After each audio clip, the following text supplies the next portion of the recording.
Pampa Debates. Oferecimento GBOX, a proteção certa para a sua família. Unimed Porto Alegre, cuidar de você, esse é o plano. Biscoitos Zezé, carinho que vem de família. Igual ao Banricompras, só outro Banricompras. Estamos iniciando mais um Pampa Debates. Tenho o prazer, para começo de conversa, de receber hoje Kleber Bervenza, nosso glorioso secretário de comunicação do governo José Ivo Sartori. Prazer é meu, Paulo. Desapareceu dos olhos, das vistas dos amigos. Mas era para ser, né? Era para ser isso. Desapareceu um pouquinho, voltei para minha empresa, né? Com muita alegria, por sinal. Qual é o nome da tua empresa? Critério, Resultado em Opinião Pública, uma empresa de assessoria de comunicação, tem 8 anos no mercado já, graças a Deus. A gente cuida de reputação e imagem, de empresas, líderes de expressão, governos, instituições. Eu te recomendo Reputação com o Luiz Coronel. Depois do livro que ele está lançando aí. Não, eu acho que é um bom fora. Case de reputação. Se chegar na mão do Bolsonaro esse livro... Mas... Daqui a pouco vou tirar de circulação na feira do livro. O povo gosta. É bom gosto, ele tem bom gosto. Olha... Bom, obrigado, eu Paulo. fiquei, olha, só que eu não sou santo. Eu que não sou santo, fiquei abismado. É mesmo. Tenho dificuldade de acreditar que tu ficaste abismado. Não, fiquei.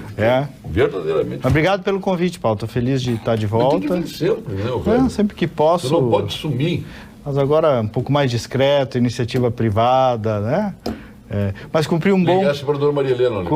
Liguei para a dona Maria Helena. Cantei o parabéns para ela. Muito gratificado por ter vivido a experiência do lado do meu amigo Sequim no governo do estado, numa fase muito diferente, né, Paulo? A gente viveu 4 anos fora da curva, pegamos aí a maior crise da economia do país, maior crise financeira do estado, e saímos assim, de peito aberto, alma leve. Onde vai o Sartori é aplaudido. É impressionante. Costumo almoçar com ele uma vez por semana, cada 15 dias. Mas tu paga, né? Sempre... Não, ele que paga. Não. O gringo paga. Tá pagando. Tá pagando. Ele tá tão pagando. bem. Olha aqui, ó. Como diria o Carlos Ribeiro, o Sartori pagar é impossível. Ele tá tão bem Não que paga, ele tá pagando, né? Aqui, ó. Tá, mas tá muito bem, tá muito... Quando tu levou ele no Berna, que era o melhor restaurante de Porto Alegre, lá na Otto, quem foi que pagou aquele?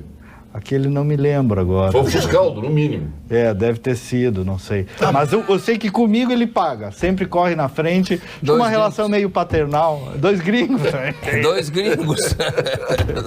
E Denilson aqui, mas Luiz Coronel, a fêmea, como é? A forma fêmea dos figos. Posso falar? O que tu enxerga quando tu vê um figo? Posso falar? Todo esse escândalo do Paulo foi combinado para vender o livro. Não, senhor. Não tem combinação com ninguém. Foi uma espécie de teaser. Não. O livro não tem combinação no programa. O livro é angelical. O livro é angelical. Não é não. O livro é angelical. Vou mostrar só uma foto aqui, me dá um livro aqui. Em tempos de espadas afiadas, em tempo de cólera, o cara escreveu um livro sobre a relação amorosa, com a delicadeza que esse livro tem, inclusive a ilustração de uma senhora lá de Bagé, Dona Heloísa Beck. O livro é muito gracioso. Aliás, estou lançando ele dia 9, às 7h30. Não, as fotos não são nada recomendáveis. Só para maiores de 18 anos. Não é foto, Paulo Sérgio. Aquarela, mas... Pô, vai ficar aquarela ou não? Por favor. Ele tá procurando alguma que possa... Não, eu vi esse livro de manhã todo. Não achou. Leu, por favor. Não, eu li 2 poesias. Eu li as reconvocadas, imagino que seja, né? As reconvocadas, imagino.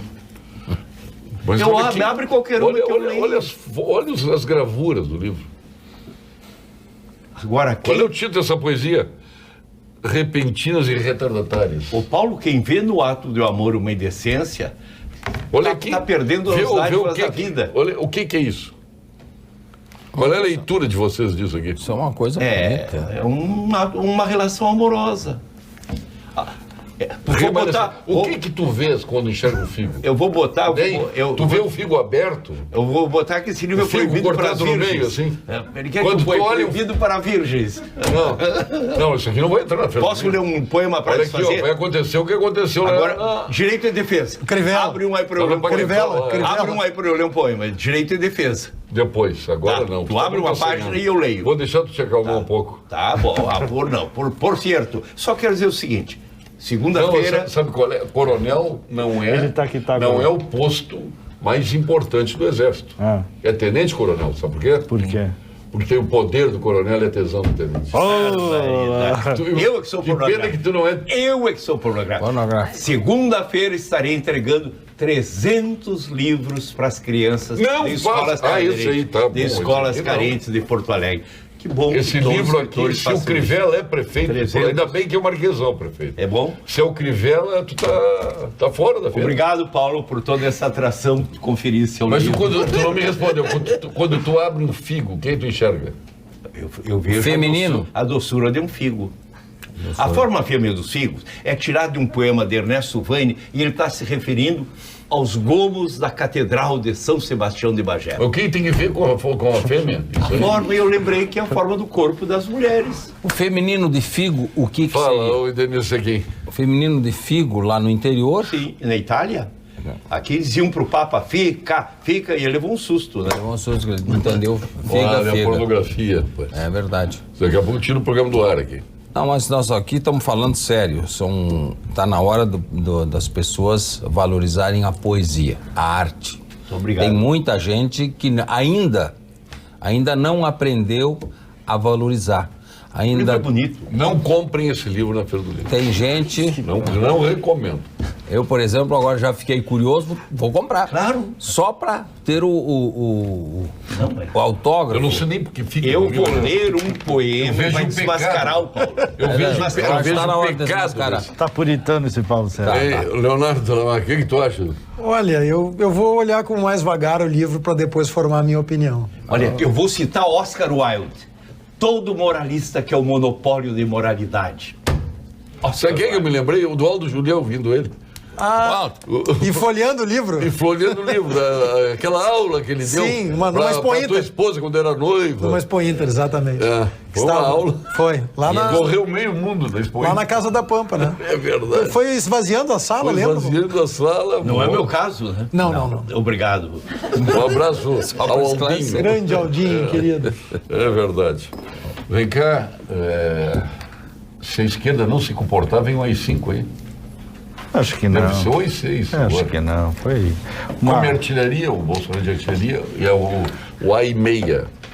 Que o artilheiro usa meia dúzia. Acho que não é o caso. Não é o caso. Mas por que ele falou isso? Falou, mas é assim, esse governo, notadamente, tem um excesso verbal, né? E é uma família envolvida e aí o excesso verbal às vezes é do pai, às vezes é do filho, às vezes é de um ator do governo, mas para além, Paulo, do verbo, tem as atitudes, e as atitudes até agora eu acho que, ao contrário do que boa parte, inclusive, entende, a maioria delas é no rumo certo, viu? As atitudes na economia são corretas, as atitudes na gestão administrativa são corretas, as atitudes na reforma são corretas, até as atitudes na articulação política tem defeitos, mas tem um governo composto com Então tu achas que uma qualidade que não se tinha. Lá na Amazônia foi ocasionado pela ação das ONGs? Tu achas que o petróleo veio da Venezuela, essas manchas de espero petróleo? espero que esclareça essa questão do petróleo. Se estiver vindo pré-sal, como é que fica?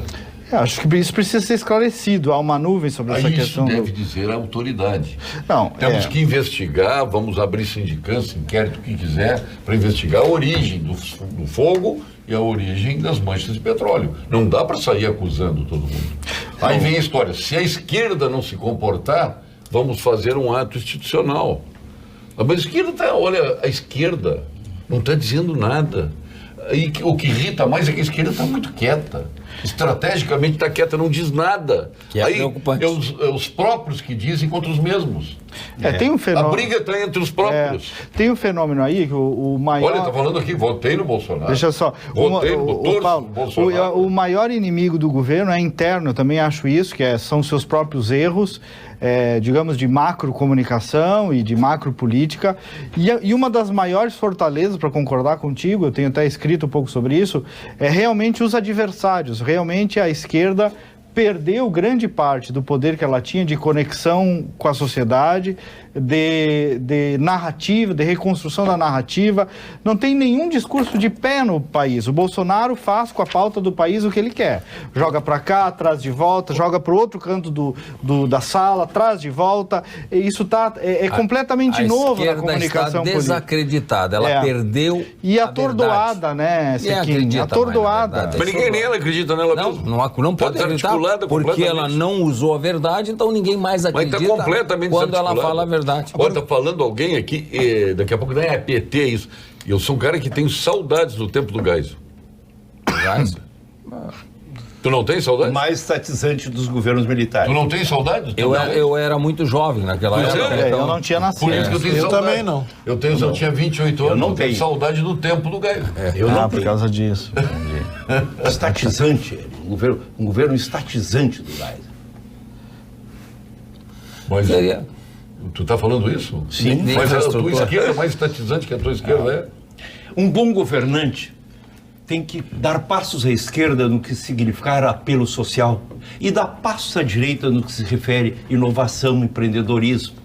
Ficar nesse duelo de espadas enferrujada que está aí é um retardamento da América Latina. E eu disse uma frase sobre a Argentina. A Argentina é uma ilha de palavras sacudida pelo vendaval da história. Sabe, isso aqui não vai chegar a lugar nenhum. A história tem outros caminhos que a América Latina não está vendo. Aí que é a questão, viu? Para ver que não é nem esquerda nem direita, nós precisamos de líderes e de pessoas competentes. Claro. A esquerda governou a Argentina durante quantos anos? Assumiu um liberal, foi festejado pelo mundo inteiro. Não fez. Foi todo mundo investir na Argentina, inclusive o Gilson da Estara, porque estamos lá com liberal, agora sim vai andar. Não andou, piorou. Então não está no regime de governo. O problema é que faltam líderes e pessoas competentes para fazer. Esse é o problema. Agora, o Macri foi um líder vinculado à direita e com uma pauta econômica liberal, mas ele não fez esse discurso confrontante como o Bolsonaro está fazendo. Ele não encarou pautas ideológicas. Perdeu a eleição, abraçou o presidente, chamou no palácio e fez um café da manhã para articular a transição. Agora, tu sabe, Paulo, eu estava ouvindo aqui atentamente o que vocês falavam sobre essa declaração aí do Eduardo Bolsonaro é lamentável, né? Porque eu até entendi que a imprensa tirou um pouquinho de contexto. Ele disse, se a esquerda voltar a sequestrar aviões, se a esquerda voltar a explodir bombas, vai ter que ter um AI-5. Eu até que gostei. Foi isso que ele disse. Político não ameaça. Mas eu acho que ele não devia ter dito, mas que eu gostei. Político não ameaça. Mas o Kleber, que é um grande homem que conhece comunicação, o Bolsonaro, grande parte desse discurso dele, isso é uma estratégia política, porque ele só vive, ele só existe se houver essa confrontação permanente com a esquerda. O problema, né, Sequim, tu também com a experiência toda que tu tem em política, o problema é que ele faz um pedaço desse discurso de caso pensado para manter-se, né? Só que aí ele passa do limite numa série de coisas que prejudicam o andamento do país e a governabilidade. E não adianta pensar, meu juízo, né? Não sei, os nossos telespectadores também, mas não adianta pensar só em estabilidade econômica. Um país só vai ter investimento se também tiver estabilidade política. Senão não vem investimento. Jurídica, segurança jurídica. Senão não anda. Ô Paulo, eu disse que um político tem que ser como um cantor de ópera. Recebe uma punhalada e segue cantando. Não pode, não pode reagir como um homem cotidiano. A dimensão de cada gesto, de cada vírgula, tem que ser pensada. Aconteceu um episódio nesta semana, no domingo à noite. Todo mundo aqui, mas o presidente Bolsonaro deveria cumprimentar o Fernandes da Argentina. Alberto Fernandes. Não devia, não. Naquela circunstância. O discurso que o Fernandes fez de Lula livre no palanque da vitória, não tem que ligar para cumprimentar, ele não. Desrespeitou o seu país. Ele se meteu aqui no Brasil com o judiciário, com o político, com todo mundo, faltou respeito. Trocado em miúdos, o Fernandes esse está debaixo da saia da Cristina Kirchner. Tem toda a razão. Não tem estatura para... O Bolsonaro caberia silenciar isso. Não precisava dizer nada. Tem um troço novo aí, novo na comunicação e novo na comunicação política como um todo, que só vai errar quem tiver muita certeza sobre tudo, porque ninguém sabe no que vai dar isso. Por quê? As ferramentas são completamente novas. Olha o que nós vivemos essa semana.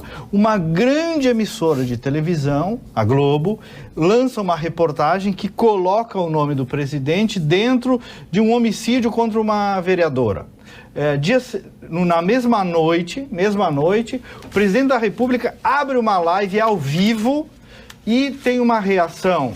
E aí nós podemos discutir a graduação da reação, mas tem uma coisa, aquela reação, é de um homem de verdade. Então tem uma essência, né, que é diferente daquela política padrão, bem comportada, planejada, que nós da comunicação aprendemos a arquitetar até. É um troço diferente. No outro dia, o filho do presidente vai lá no condomínio, filma, olha aqui, ó, o áudio não era bem aquele. A emissora de televisão vem e lança uma nota. De noite faz uma reportagem. É completamente diferente isso que nós estamos vivendo. Novo, eu não sei bem onde vai dar. O que eu estou querendo dizer é que... Mas que a Globo errou? Eu não tenho dúvida que teve insuficiência de apuração jornalística. Não se pode pegar o nome de um presidente da República, lançar dentro de um crime, mesmo dizendo, a reportagem fez, olha, não ele estava no Congresso. Mesmo assim, porque na manhã seguinte já se viu que sequer o cara tinha ligado para o apartamento do presidente. Kleber. Então, ruim, pouca apuração, irresponsável. Isso para o bem do jornalismo é preciso perceber. Não dá para tratar desse jeito o assunto. Então, é um troço completamente novo que a gente está vivendo. Eu me lembrei de uma história de um sujeito que teve umas joias roubadas aí no interior do estado, muitos anos atrás isso. E aí perguntaram para ele, tu não vai dar queixa na polícia? Ele disse, eu não vou dar porque é o seguinte, dificilmente vão descobrir e depois vão dizer que eu estou envolvido naquele assunto das joias, entendeu? Então é isso que tu está dizendo. É isso. Né? Se tu coloca o nome no meio de uma situação... tem que colocar com muita responsabilidade, sob pena de dizer, bom, está envolvido naquele assunto. Doutor, ou até nem colocar. Porque se eu disse que a caneta estava lá e eu mesmo descobri que a caneta estava lá, isso deixa de ser notícia. Não é mais notícia. O presidente foi citado, mas eu mesmo comprovei que o presidente estava lá em Brasília. Então é mentira. Que notícia é essa? Que verdade é essa? Essa é a questão.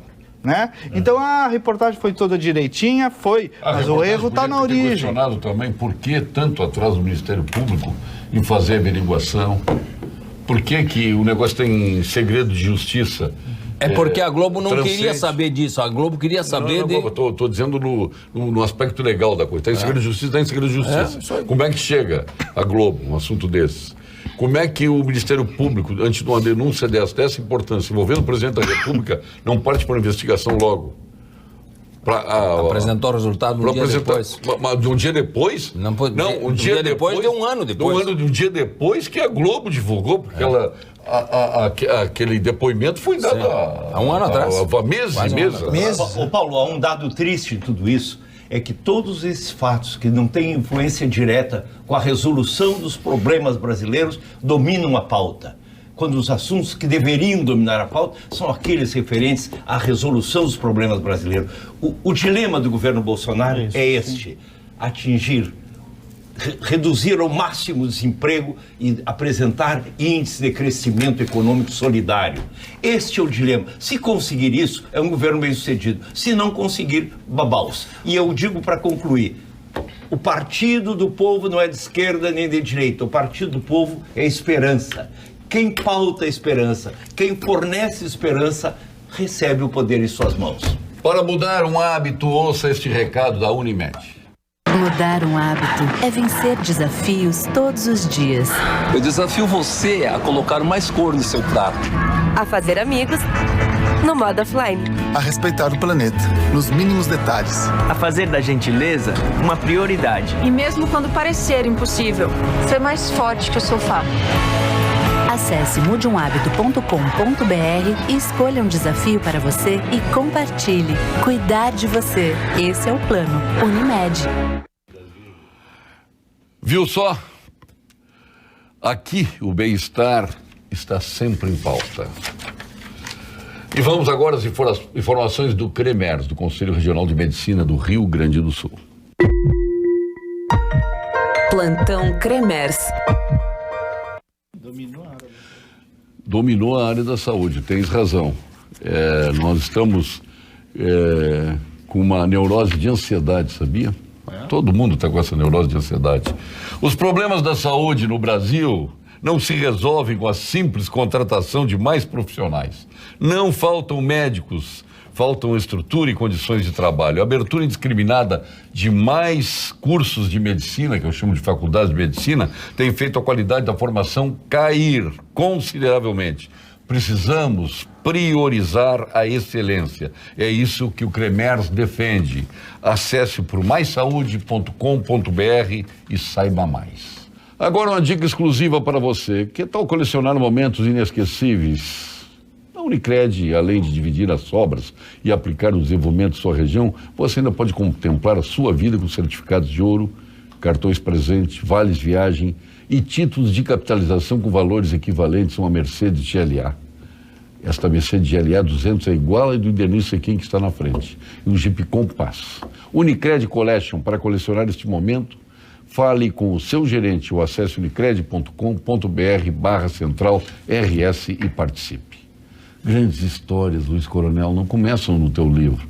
O teu livro é a sequência das grandes histórias. Elas começam nas melhores vinícolas, se transformam em vinho e chegam à sua taça, através do minucioso trabalho que a Vinhos do Mundo realiza, importando de Mendonça, do Vale do Colchagua, Piemonte, Toscana, Languedoc, Patagônia, Tejo e muitas outras regiões. Ali estão os mais diferenciados rótulos. Viva a melhor experiência do velho e do novo mundo em uma das lojas da Vinhos do Mundo, na Cristóvão Colombo 1493, na Getúlio Vargas 1135 e na Lipo César 203. E agora, Luiz Coronel, vamos ao quadro de saúde com o nosso PhD em Oncologia, o mais premiado oncologista brasileiro no mundo, titular do Ernesto Ornelis, lá do nosso Clínicas. Ele saiu, se aposentou, foi a aposentadoria mais festiva que eu vi na minha vida, né? A segunda vai ser do Gilberto, do Edson Bintin, viu? Sim. Essa vai ser... Vai ser de arromba, lá na BB. Então nós vamos ao nosso Dr. Gilberto Schwartzman. Fale, Dr. Gilberto.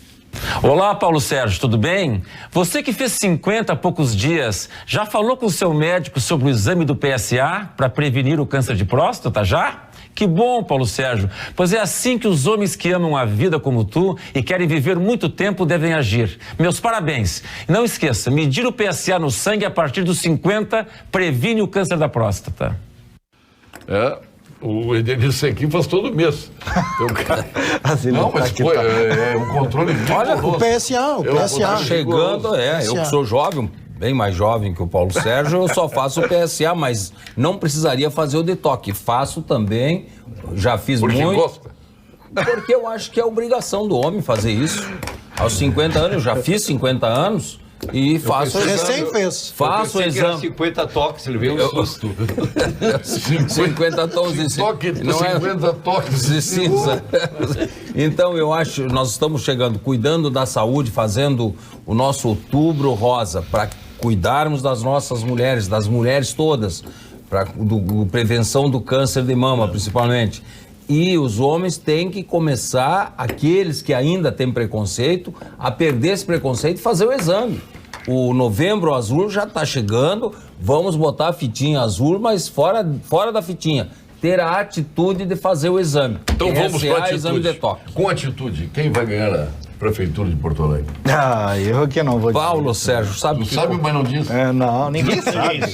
Quem disser que sabe, esse é que não sabe. Sabe que... Como é que vai saber agora? Uma novidade, Paulo Sérgio. Mas tu não tá com ninguém, então. Não. Sabe por quê, Paulo Sérgio? Não tá por ninguém, consultoria para ninguém. Não tem nem candidato. O Kleber seria, consultoria estamos sendo prospectados aí, estamos analisando. O Kleber seria um grande candidato, uma novidade, um homem preparado. Mas o Kleber já tentaram várias vezes, ele sempre reluta. Mas olha que para prefeito de Porto Alegre é um bom nome. Tá bem, obrigado. Não, mas é verdade. Ele é meu amigo. Kleber, mas quantas vezes já falamos sobre isso? Só que ele reluta. Ele é competente, ele sabe fazer, tem uma... E nós lá da Vica Navarro, Ibiraiaras, São Domingos, Casca, aquela região, nós temos boas ideias. O Kleber tem ótimas ideias. A gente gosta de trabalhar. Outro dia eu falei com alguém que botou uma empresa lá em Nova Prata, tá feliz da vida. Nova Prata é uma cidade pujante. New Silver. O interior tá uma maravilha. Toda aquela região lá... Mas candidato os candidatos não faltam, né? Quantos candidatos o que, o que se vê aí, Paulo? Só não sei se tu Arena, voltou para Arena, ficou no MDB. Não, estou sem filiação. Fiz muitos amigos no MDB. Te agradou muitos, do MDB? Muitos. Do MDB gaúcho me agradou muito. Me orgulhei, servir um governo. Bom, então do MDB. Muitos amigos lá. Do MDB. Tem o Sebastião Melo. Tem a comandante Nádia. O César Schirmer. Veja aí. Walter. O Walter vai sair do partido. E Denir Sequim. O Denir já disse que não é candidato? Não, vou ser candidato a vereador, vou apoiar um... Já disse que seria não é um bom nome a prefeitura. Então, só no MDB tem 3. No PP, se falar no César Paim. Gustavo Paim. Perdão, Gustavo Paim. Vice-prefeito, grande figura. Bela figura. Vice-prefeito, grande figura. Então, a presidente da Câmara. A nossa Mônica Leal. A nossa Ana Ortiz, a rainha do programa. Aqui, sim, essa do Cidadania. Do Cidadania, também é candidata. E por aí vai. Quantos nós temos?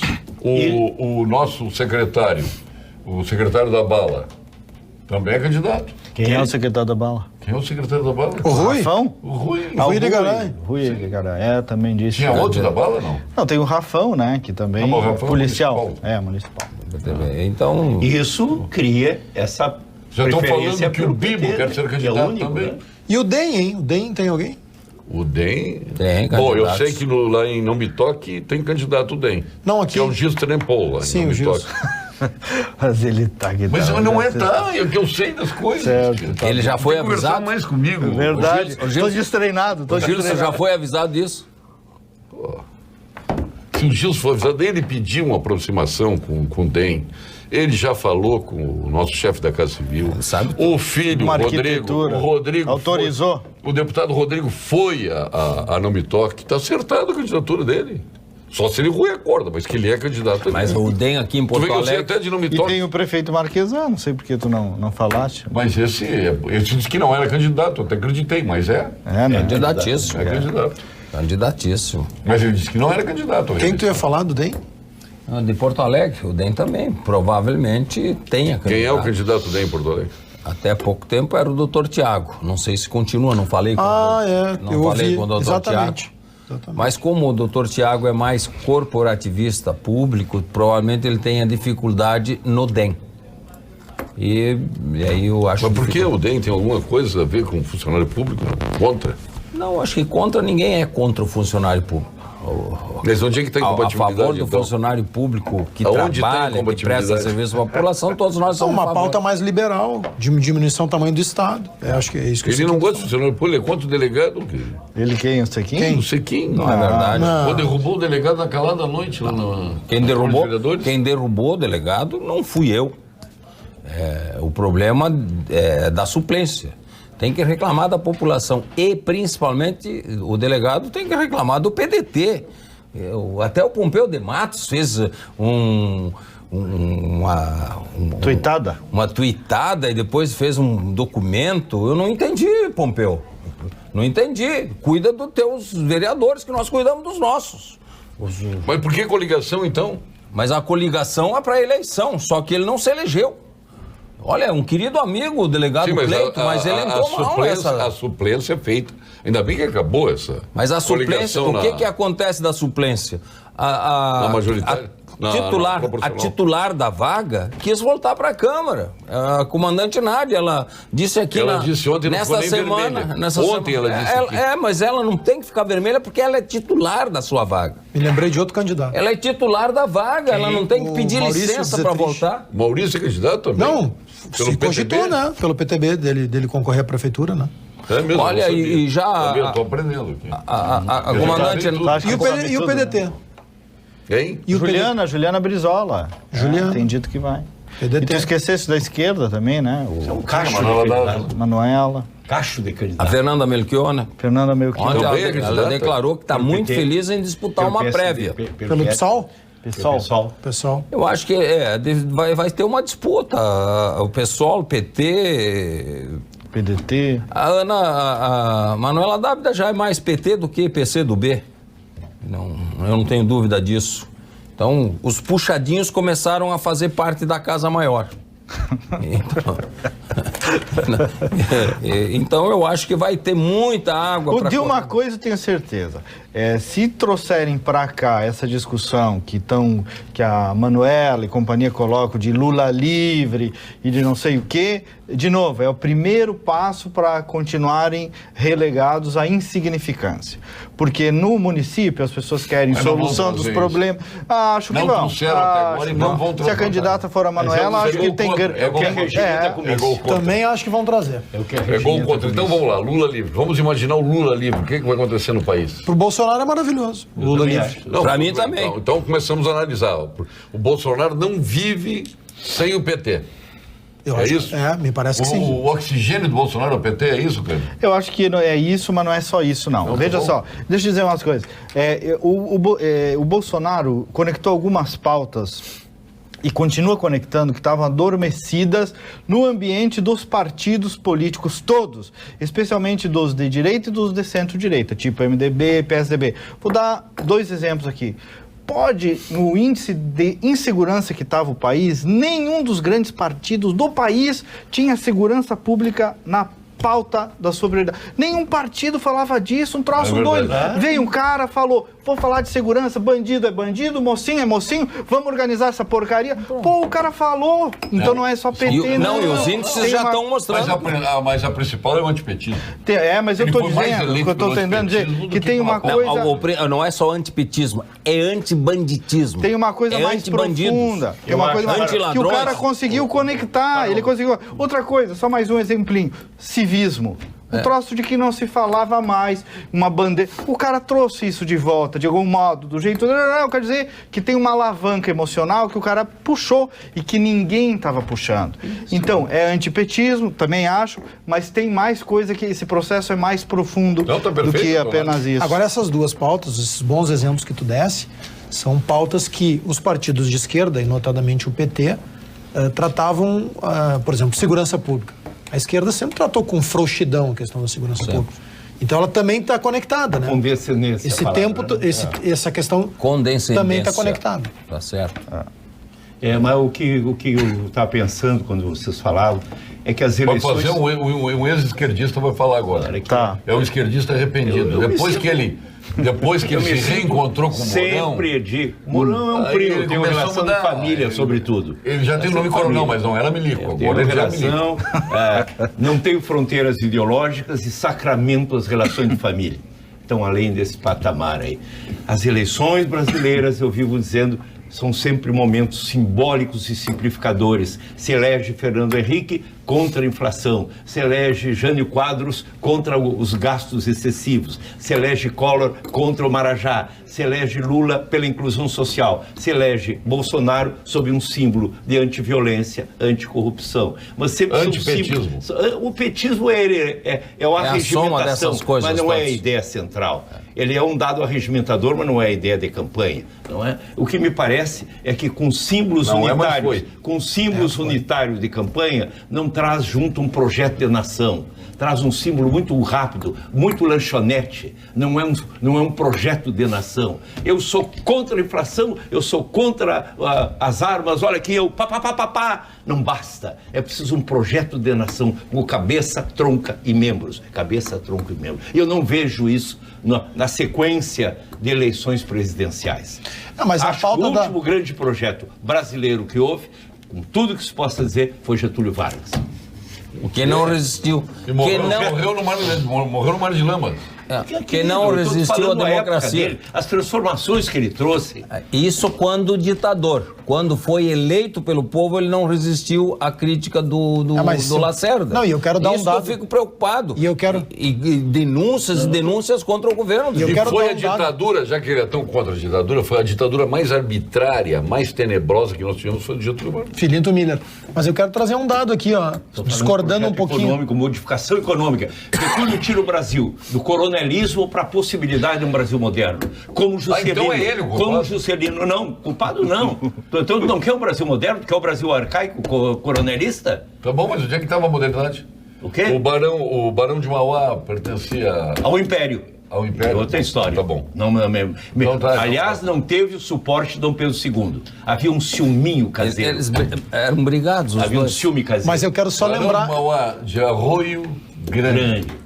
Eu quero só Adoro a história dele. Quero só lembrar, Paulo, que acho que é uma abordagem interessante que o coronel faz, mas o Fernando Henrique não, o Itamar Franco, ele tem um dado de realidade moderna próximo a uma virada de página que Getúlio fez. Porque olha, Itamar. O que está acontecendo na Argentina hoje. De inflação. Nós vencemos naquele momento. Esta foi uma virada de página que o Brasil deu. Nós fizemos uma roda lá, como fizemos o ano retrasado no Congresso da Gente com o meu conterrâneo Alexandre Garcia e o Cabrini, e fizemos agora com o João Borges. Eu fui dizer que, no meu entender, depois da Redentora, o melhor governo que nós tivemos foi o curto governo do Itamar Franco. O João Borges carregou contra o Itamar Franco, disse as maiores barbaridades. Eu te confesso que toda aquela ilusão, aquela fantasia que tinha com o Itamar Franco desapareceu. Veio abaixo. Até a Lilian Ramos ele criticou. Trouxe argumentos bons? Não, trouxe argumentos bons. A Lilian Ramos, conviveu no Carnaval. Pois é. Isso. Então, tudo que eu tinha de fascinação, eu perdi ali, porque eu tenho que acreditar no João Borges. Mas ele tem essa bandeira, né? Hein? Foi ali, naquele momento. Plano Real, ele criou o Plano Real. Criou nada, Plano Real, ele não queria assinar. O Fernando Henrique Cardoso, que era o ministro da Fazenda, se retirou da sala, dizendo que não participaria mais da reunião. Foram atrás do Fernando Henrique, ele voltou porque o Itamar se recusava a assinar. Tudo isso ele contou. Aí o Itamar, tá bom, Fernando, vou assinar aqui. Interessante. Então desmistificou o que eu pensava do Itamar. Perfeito, mas igual a minha provocação é tirando, despessoalizando, naquele governo nós demos essa virada de página. Isso. E estamos vendo na Argentina, hoje a Argentina está com quanto? 60% de inflação, né? Está precisando de um Lara Rezende, do Baixa. O Baixa, todos aqueles que foram os artistas. Pena que ninguém tirou o Brasil da miséria, né? O Brasil é um país disso, e o Dória agora. Que o Brasil, eu pensei que era 30 milhões de miseráveis, pessoas que viviam abaixo da linha da pobreza. Diz o Dória que são 60 milhões de miseráveis que vivem abaixo da linha da pobreza. São Paulo combateu bem a violência, né? Está vendo os índices como se modificaram, né? Não sei se da maneira mais correta, mas sei que agora estão caindo no país todo. Os índices do Brasil estão caindo no país todo. Homicídio. Aqui ficou um bom legado do governo. Bom legado.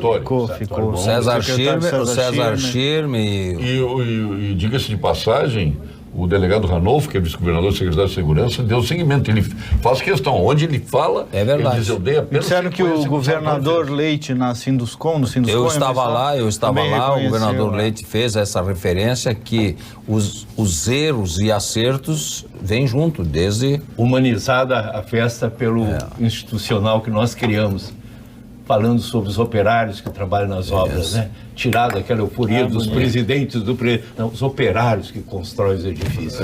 Fizemos um documentário assim que ficou bonito. O governador foi lá e deixou sobre o Ele deixou com ciúmes o Vinícius de Moraes, com o operário em construção. Como um pássaro sem asas, ele subia com as casas, lhe brotavam na mão. Mas tudo desconhecia da sua grande missão. Não sabia, por exemplo, que a casa de um homem é um templo sem religião. Vinícius de Moraes. Operário em construção.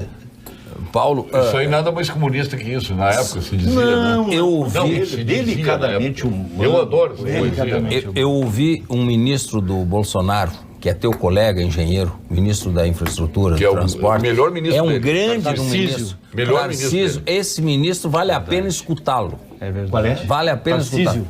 Tarcísio. Esse homem, ele conhece... Era capitão do Exército. Fez o IME. O presidente chama ele de capita, ele estava dizendo na entrevista. Foi uma entrevista deliciosa de ouvir, porque conhece, né? Ele conhece. Ele não diz uma palavra sem dar o contorno da palavra, o substrato da palavra. E eu assisti o ministro do Meio Ambiente ontem também, foi muito bem na entrevista dele. Ele cometeu um erro dizendo que foi o Greenpeace que jogou o petróleo essa parte no mar. Ele falou ontem na entrevista? Não, eu roubei. Mas o Greenpeace também está todo brigado, né? O o chefe deles saiu, eles não estão muito bem. Mas não estão jogando petróleo no mar, não, né? Não, isso eles não estão, certamente. Mas ele tecnicamente ontem foi muito bem nas perguntas. Eu não sei qual é o... Como é que está a nossa diretora aqui do meio ambiente do Vale do Peixe, aqui, como é da Lagoa do Peixe? Trocou, foi mudado? Trocou, claro. Trocou. Por que trocou? Sócio da Farsul lá. Aliás, entrou... Sim, ela é produtora rural, né? Vai entrar outra produtora rural agora. Veja que nós estamos vivendo em décadas a primeira experiência de um ministério formado sem composição partidária. Sem indicação de partido. Indicação. Isso também é novo. Está de pé. Então, tem umas coisas que essa loucura toda, culpa do próprio governo às vezes, não permite ver que tem umas fortalezas, porque só assim tu consegue botar... Mas isso não é novidade do Ministério Técnico, né? Hã? Não é novidade do Ministério Técnico. Não, mas o tipo de composição, pelo menos nas últimas... Não, tudo bem, por isso que depois os técnicos se transformaram em políticos, no caso do Delfim, do Jarbas Passarinho, do Mário Andreasa. Eu te falei, por isso que eu falei nas últimas 2 décadas aí, quando eu mais acompanhei. Claro, e tem políticos também, aquela Tereza Cristina, política, excelente, ministra certa no lugar certo. Então tem coisas boas que estão acontecendo. E o segundo escalão? E o segundo escalão? É o que eu te pergunto. Muita gente técnica. Não tem sido de nomeação política? Não, muita gente técnica. Técnicos, muitos técnicos competentes. Agora, a maioria é milico. A maioria sim, tem. Graças cada ministério tem um. Nenhum problema, não vejo, porque realmente o governo, o presidente da República é um milico. É um milico. O vice-presidente também. Preparado, o vice-presidente da República dá gosto de ouvir falar também. Provavelmente o governo meu teria alguns jornalistas, uns advogados. É isso. A família é milico. Milico. É verdade. E vamos voltar para o Estado, já falamos uma passagem aí de segurança. Como é que está vendo o governo Leite? Acho que o governo Leite acerta bastante em suas pautas, né? As pautas de continuidade na modernização do Estado, de privatizações, de continuidade das reformas, da tentativa de adesão do Estado ao regime de recuperação fiscal. A rigor, exatamente as pautas que nós vínhamos preparando durante o governo Sartori. Talvez tenha aí um déficit e um gap entre o que se prometeu na campanha e o que o governo está conseguindo entregar. Talvez esse seja o maior desafio. Nem a pauta de governo, mas sim o que foi dito na campanha e agora o que se consegue entregar. Por quê? Porque a situação é muito difícil. Não tem milagre para fazer numa gestão de caixa em que 80% é folha de pagamento. É difícil a situação. Mas me parece que o governador, na postura, age adequadamente e também acerta nas pautas que escolheu. Tem uma coisa que eu gostaria de ressaltar, que é a coerência da bancada do MDB. As pautas que eram do governador Sartori estão votando junto com o governador Leite.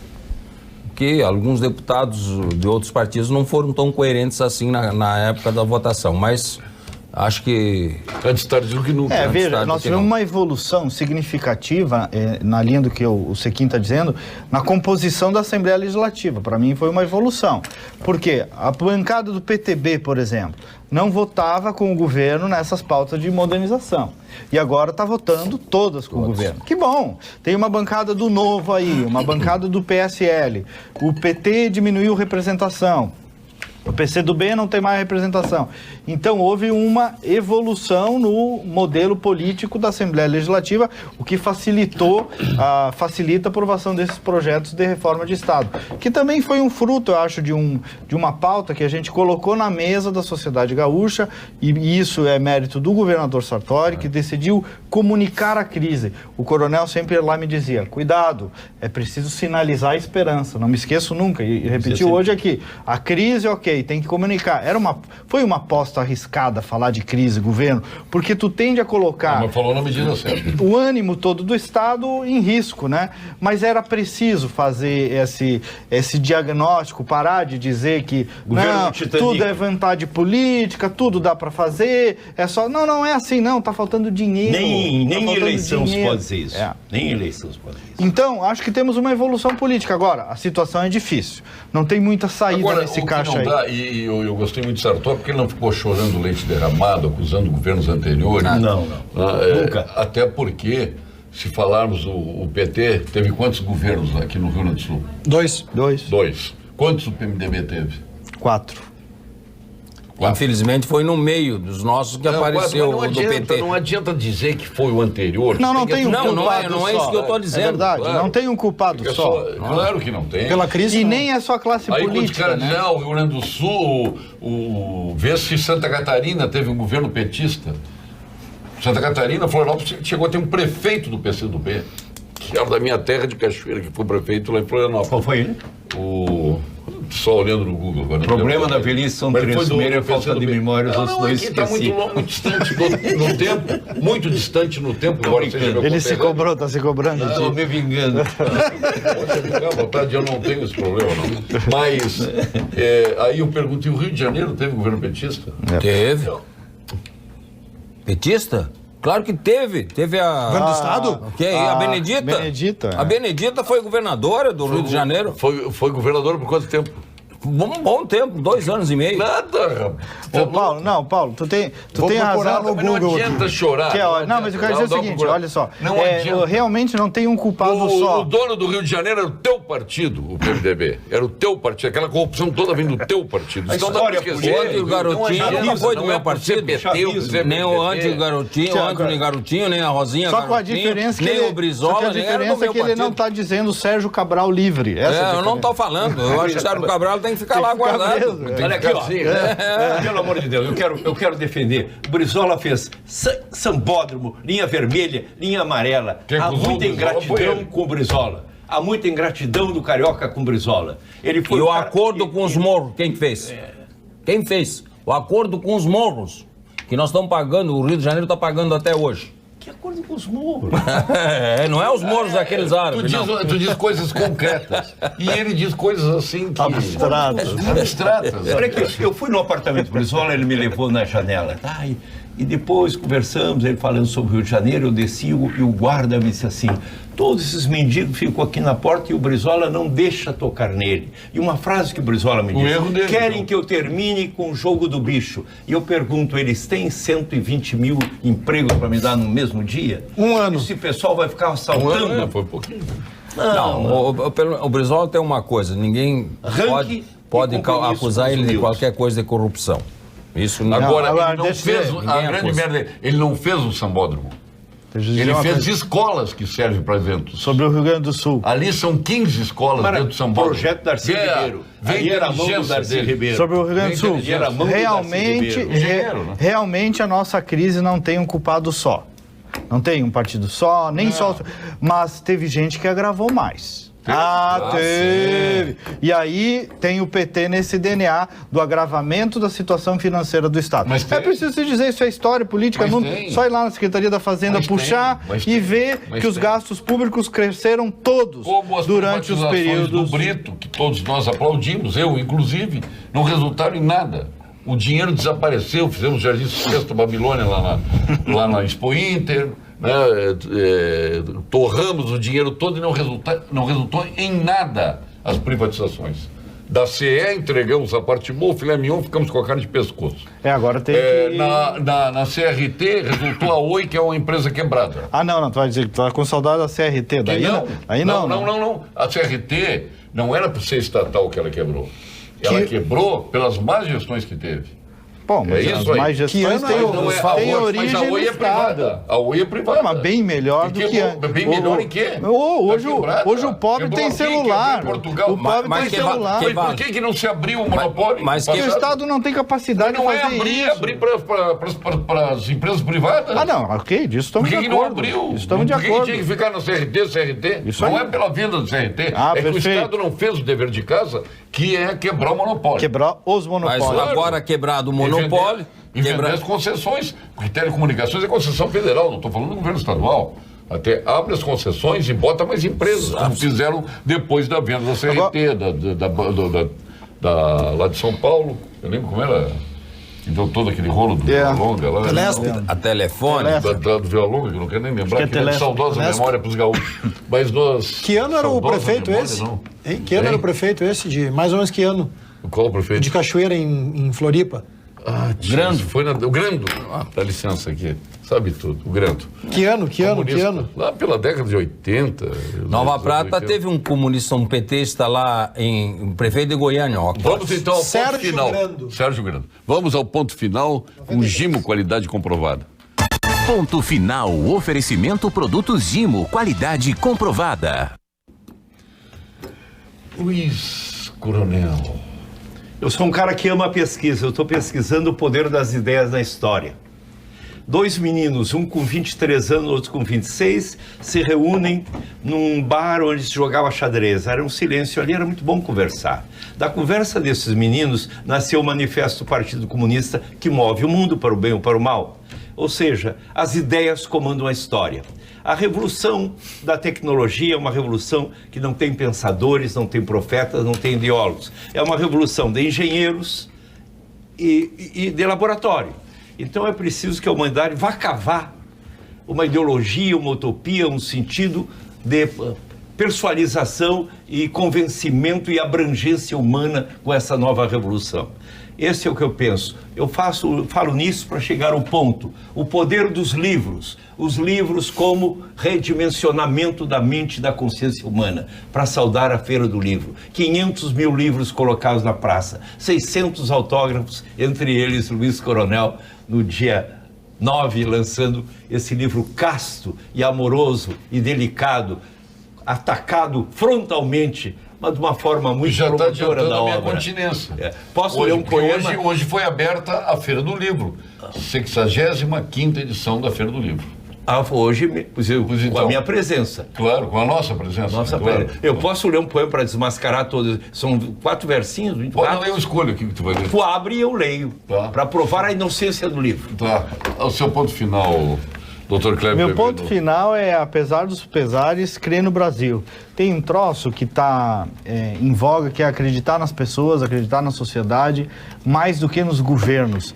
Esse eu acho o ponto. Porto Alegre precisa um pouco disso também, recuperar a cidade para os cidadãos, para as pessoas de verdade. E acho que os partidos, Paulo, têm um papel agora, viu, Sequim? Vocês brincaram aqui com candidatura e tal, de que é achar pessoas boas, né? Deixar os ladrãozinhos de galinha fora da política e selecionar quadros. Porto Alegre precisa disso. E que as pessoas se sintam motivadas de participar. A nossa cidade pode e precisa de mais, de recuperar a autoestima, de resolver problemas antigos. O Sequim resolveu muitos quando foi secretário, tem muita coisa boa para fazer. Isso deixou um legado importante. Sequim, o seu ponto final. Eu queria mandar um beijo para a dona Léa. Eu encontrei lá no Hospital Moinhos essa semana. Estive fazendo exames de colonoscopia, endoscopia, adjacência. Depois faz 60 anos, pois ele insiste com um toque, mas não tem problema nenhum. Eu faço o exame de toque, não tem problema.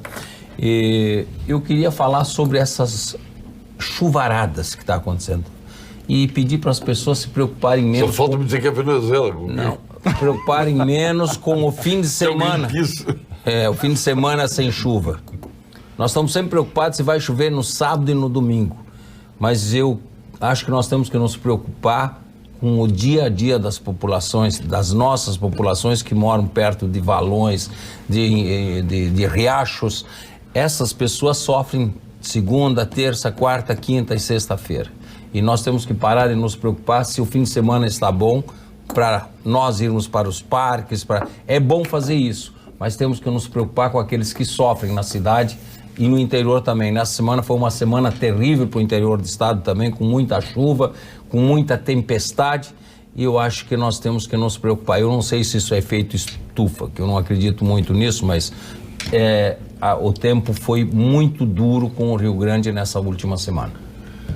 Presidente da FEBRAC, Leonardo Lamarck. O meu ponto final, Paulo Sérgio, é de alegria pela reeleição do presidente Romildo Bolzan. Olha. No Grêmio Futebol Porto Alegrense. O presidente Romildo... Romildo... Colorado vivo, tu viu? Eu gosto muito dele. O presidente Romildo, que não só fez uma gestão já brilhante pelos títulos que obteve, mas o presidente Romildo conseguiu botar o Grêmio nos trilhos sob o ponto de vista da gestão interna, da gestão financeira e, fundamentalmente, pela sua capacidade, ele pacificou as questões políticas do Grêmio. Então, o simbolismo que nós tivemos nesta semana, no Conselho Deliberativo do Grêmio, uma candidatura de consenso, demonstra toda esta capacidade, não só a capacidade de operação, a capacidade de gestão dele, mas a sua capacidade política. Então, esse é o meu ponto final, parabenizando ao presidente Romildo e a todos os gremistas, porque estaremos em muito boas mãos nos próximos 3 anos e temos grandes desafios e, quem sabe, ainda grandes títulos para obter. A dupla Grenal está com 2 bons dirigentes, né? Que inclusive tem uma relação altiva, os dois. É verdade. O que é bonito. É 2 verdade. bons dirigentes de futebol, 2 bons quadros públicos do Rio Grande do Sul. Marcelo Medeiros é duas boas pessoas. É verdade. Grande Pessoas presidente boas de diálogo, competentes. Meu caro Luiz Coronel, eu vou te pedir essa poesia aqui, Remanescentes. Tá? Vocês vão perceber a angelicalidade desse livro que eu estou lançando dia 9 na Feira do Livro. A forma 19 fêmea dos filhos. A forma fêmea dos filhos. Com lances de luta livre, o ato de amor se constrói, sem abdicar da graça de um balé sobre os lençóis. Casamentos, óbitos ocorrem no mesmo cartório. Do amor caem as calças se não houver suspensório. Sobre os rituais do sexo, que se alerte o ancião. Não jogue o segundo tempo, não queira prorrogação. Caminho ao longo das praias em busca da minha paz. A poesia vem comigo, mas sempre estás. Onde estás? São delicados. A pornografia que tu visse, ela está dentro da menina do seu Só com uma diferença. Quando o coronel mais jovem, menino, jovem, ele pedia segundo e terceiro tempo. Agora ele quer parar no primeiro tempo. Essa é a grande diferença. Quando eu nasci, o cavalo de Troia era um putrilhinho. Olha aqui, ó. Ministro José Celso de Mello Filho está de aniversário hoje. Decano da Corte. Decano da Corte. O juiz Marcelo Denardi. O juiz Paulo Luiz Schmidt. O juiz Jorge Adelar Finato. A Mercedes Paes Vilaró, filha do nosso glorioso Paes Vilaró, nosso artista que nos deixou atrasado, Carlos Paes Vilaró, que viveu uma tragédia com filhos antes, que sobreviveu, e ele foi o único pai que acreditou que o filho estava vivo. O teu glorioso ex-presidente Fernando Carvalho, de aniversário também, o Daniel Urut Teixeira, o Gilberto Braga, a neta do nosso diretor aqui, o Ruivo, a saúde para o Ruivo, está se recuperando a cirurgia, Yasmine Barra Ruivo, o Erivelto Sanches Ribeiro, a Heloísa Cota, publicitária, o Lázaro Ramos, também de aniversário hoje. Eu estou pegando alguns aqui. A Sônia Siroski, de aniversário, o Santo Pascoal Vitola, a Fátima Jimenez, de aniversário. Aliás, semana passada estava o André, de aniversário, o André Ciula, que é o marido da Fátima agora. Depois eu faço pergunta, vocês não sabem responder. Eu estou autografando. Não dá o brinde, não ganha brinde. Agora eu não sei, é amigo ou amiga que está de aniversário? Pablo Vittar. É amigo ou amiga? É amiga. Abraça 2 vezes, amigo e amiga. A tua amiga Pablo Meu Vittar, amigo. de aniversário. É de uma sensualidade exuberante. Tu soube que eu confundia uma cantora internacional lá em Nova York com Pablo Vittar? Como é o nome dela? Uma das mais famosas aí. Chegou, foi Pablo, me dá um autógrafo. Não, eu comentei com a minha esposa, né? Porque tá tão contente assim de encontrar. E ela, não, porque é a maior, mais famosa que tem. E eu achei Leonardo, sim. Teu ponto final. Já foi. Agora tu vais para tua continência.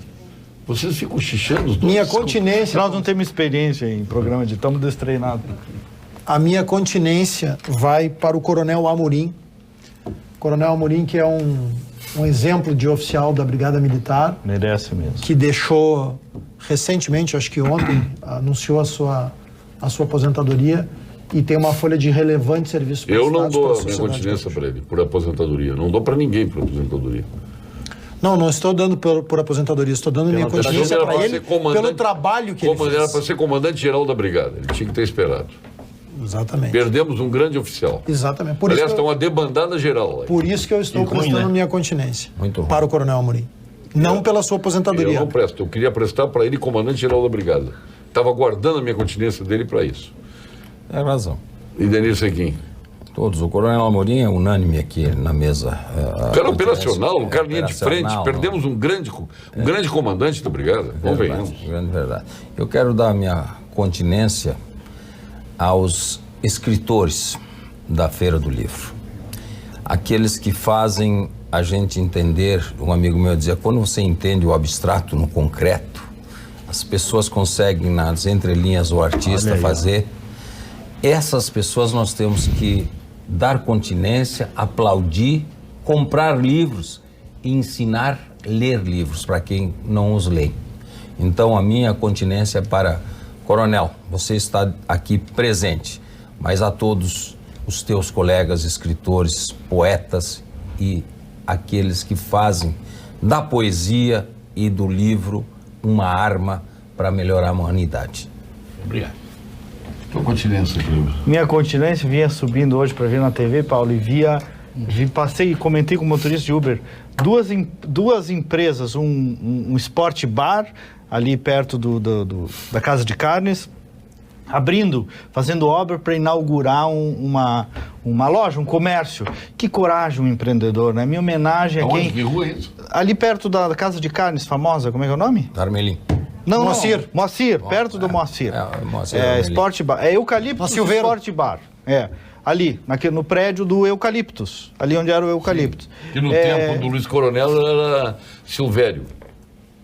Talvez até outro nome tenha tido. Né? Então, minha continência é essa, né? Num ano como esse, numa fase como essa, quem tem coragem de abrir uma porta, fazer comércio, receber as pessoas, investir seu próprio dinheiro, correr um risco danado que tem que enfrentar a concorrência, trazer cliente e enfrentar o Estado também, né? Que vai te cobrar, que vai te incomodar. Esses caras é que tocam o Brasil, geram emprego, então minha homenagem para eles. Luiz Coronel, outro dia o cara disse, o Coronel Luiz está sempre no teu programa.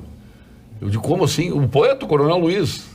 De Coronel Luiz. De Coronel mesmo. Minha continência de Coronel, né, completa a locução do Sequim. A Câmara do Livro, ao Isatir, presidente da Câmara do Livro, a toda a Câmara, e aos livros. Paulo, se tu pensar, os livros são verdadeiros, os escritores são antenas da civilização, eles anunciam os tempos vindouros. Eu dou exemplos. Por exemplo, Solzhenitsyn anuncia o fim da União Soviética. Os intelectuais sempre viram antes. O Flaubert, quando ele escreveu Madame Bovary, ela era uma mulher esplendidamente bela, não ia seguir vivendo com o marido que dormia de cirolão. Então era o direito da mulher ser livre. Tu vê, por exemplo, Steinbeck, As Vinhas da Ira, o filme com James Dean. Ele anuncia o rebelião, a criação de uma cultura nova da juventude. É sempre assim, é sempre o pensamento antecedendo as grandes transformações. E aqui que eu me preocupo, e aqui eu vou chegar no drama político. Tu tens uma tentativa de uma reformulação brasileira liberal conservadora, quando não tem substrato cultural para ela. A Revolução Comunista, por exemplo, a esquerda, começa em 1844. Ela é madura, ela conhece o campo, ela conhece a lateral. Dele virou uma... Não, eu estou dizendo coisa dissertação. Está passando em revista falada, tá bom? Então a minha continência é para o Isatir, para a Feira do Livro. E para a Feira do Livro, que e para o livro, né? E para o livro. A forma Obrigado à promoção que desse ao livro. Não, esse livro nós vamos ter que conversar na Feira do Livro. Aí, nem mostraram o livro. A tua sorte que não é o Crivella prefeito, viu? Essa é a tua sorte. Quem vê pensa que é uma alma casta e angelical. Luiz Coronel com seus cisnes e os seus jacarés. No carro do Sequim. Tem no carro do Sequim? Cisnes, jacarés e peixes aquáticos. Peixes aquáticos. Nem a mulher dele sabe disso. Não. Obrigado, Luiz Coronel. Obrigado. Eu que agradeço, Paulo. Obrigado por estar com vocês. Eu quero, Idenir Sequim, obrigado pela sua presença. Vem aí o delegado, hein? Mas eu não tenho nada. Eu direito de resposta contra ti. Eu quero só ver o que ele vai dizer. Acho que se ele excedeu, eu te defendo. Não, eu acho que ele sempre tem oportunidade. Ele é um bom delegado, foi um grande colega vereador. Eu não tenho nada para isso. Por que tu deixou ele 3 dias no corredor, tu e a Mônica? Não, eu não. Eu nem estava em Porto Alegre nesses dias. E tu foi no prefeito na calada da noite para derrubar. Não, senhor. Eu apenas exerci a minha função de líder da bancada e quis manter a bancada com 5 vereadores Mas ele com vem a aqui, qualidade, com a qualidade da bancada. Depois poderemos ter o direito de resposta do direito de resposta. Sem problema, não tem problema. Não, mas réplica aí vai ser Eu acho que o delegado virá... Obrigado. Também. Obrigado, Leonardo. Grande abraço. Retornaremos na segunda-feira com mais um Pampa Debates. Na terça-feira já estaremos na Feira do Livro com o Pampa Debates. Até lá, boa noite.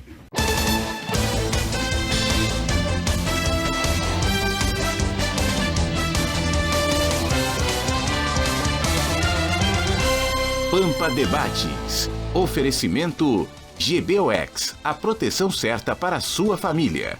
Unimed Porto Alegre, cuidar de você, esse é o plano. Biscoitos Zezé, carinho que vem de família. Igual ao Banricompras, só outro Banricompras.